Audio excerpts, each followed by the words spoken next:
welcome back to another video feature of the Immersive Worlds Handbook.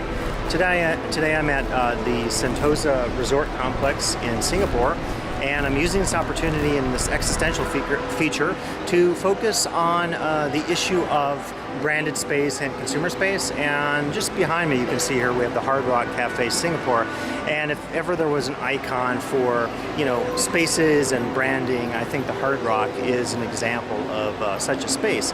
And specifically what I want to focus on in this feature is the extent to which what's being presented in these spaces satisfies us, and perhaps asking ourselves, in terms of that satisfaction, should we be asking for more? Now, like any other multi-use, multi-space resort area around the world, be it Disney, Universal, even mixed city spaces that have a combination of residential space and entertainment, and also, of course, restaurants. The one added component here you have is the theme park space, and then also some of the experiential museums. Just behind me, the Maritime Experiential Museum and Sea Aquarium, which I will be visiting just a little bit later. But so the question specifically, a couple of questions. First question is, to what extent should we allow these branded spaces to dominate our consciousness? And again, this is an existential feature, so we can ask these kinds of questions. Nothing against any of these particular brands, whether it's the Hard Rock here or back that way. We've got Starbucks. Just below me I don't know if you can see it, we have McDonald's down there somewhere floating around. There's always a McDonald's floating somewhere.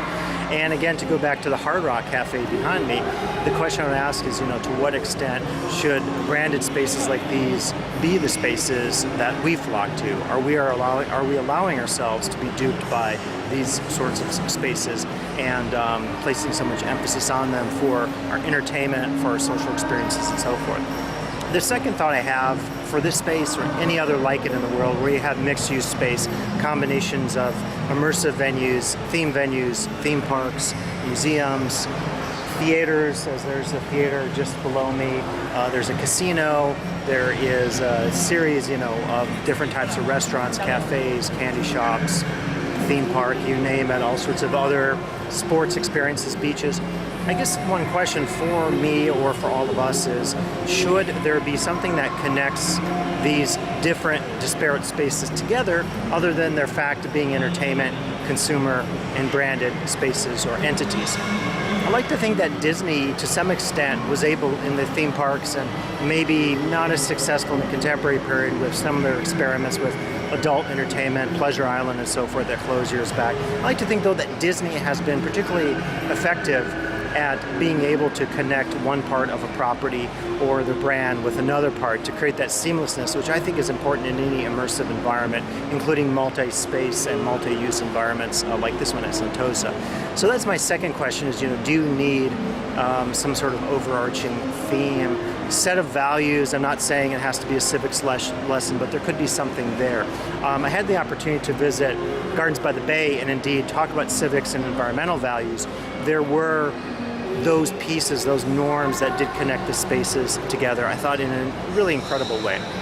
And then third and final question I have today, and I say this as I haven't yet visited Sea Aquarium and the Maritime Experiential Museum just behind me, but the next question I have is, to what extent should these multi-use spaces have more educational, cultural opportunities? Indeed, there are cultural opportunities to see here, many of various sorts, but I guess sometimes I wonder if that's not enough, if we also need more pedagogical and educational spaces. Now again, I haven't visited the Sea Aquarium and the Experiential Maritime Museum yet, so I'll put that thought on hold and save that perhaps until I do visit those spaces. So in any case, hopefully you did enjoy this video feature of the Immersive Worlds Handbook, and you will come back for additional video features as I focus on spaces like these throughout the world.